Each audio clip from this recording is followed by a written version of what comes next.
मृत्युनदी पोहता तुला अनुसरता भवरान सोडणार तै आकाशी चढणार. येशू ख्रिस्ताच्या सर्वश्रेष्ठ नामात आपणांचं अभिवादन. पवित्र शास्त्र बायबलमध्ये 15व्या स्तोत्राच्या 4थ्या वचनात परमेश्वराच्या सान्निध्यात राहणाऱ्या मनुष्याबद्दल असे म्हटले आहे, तो अधमाला तुच्छ लेखितो, परमेश्वराचे भय बाळगणाऱ्यांचा सन्मान करीतो. आपण वाहिलेल्या शपथेने स्वतःचे अहित झाले तरी ती मोडत नाही. नबुखादनेसर राजाने सोन्याची 90 फूट उंच व 9 फूट रुंद एक मूर्ती बाबेल प्रांतातील दुरा मैदानात उभी केली होती. प्रांतातील सर्व अधिकाऱ्यांस त्या मूर्तीची प्रतिष्ठापना करण्यास बोलावले गेले. मग मोठ्याने पुकारा करण्यात आला की सर्व प्रकारचे वाद्यसंगीत वाजवता सर्वांनी त्या सोन्याच्या मूर्तीला साष्टांग दंडवत घालावा. जो कोणी नमन करणार नाही त्याला तात्काळ धगधगत्या अग्नीच्या भट्टीत टाकले जाईल.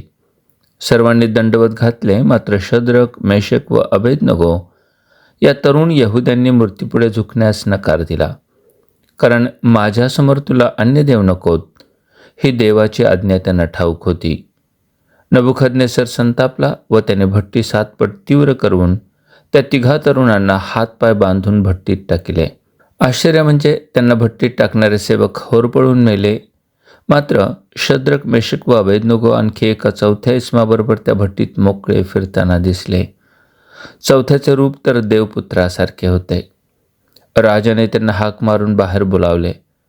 अग्नीचा त्यांच्या शरीरावर काहीच परिणाम झाला नव्हता. त्यांचे केस व कपडे शाबूत होते. अग्नीचा गंधही लागला नव्हता.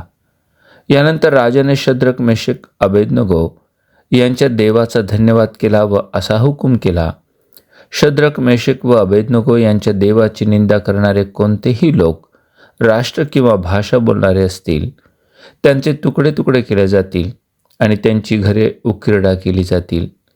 त्याने कबूल केले की असा सोडविणारा दुसरा कोणताही देव नाही.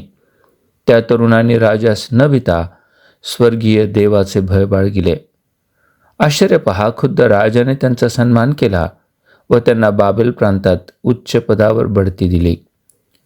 ज्या अर्थी नबुखदनेसराने परमेश्वराचे भय धरणाऱ्या शद्रक, मेशक व अबेदनगो यांचा सन्मान केला व तो जिवंत देवाला शरण आला, त्या अर्थी तो देवाच्या सानिध्यात येण्यास योग्य ठरला.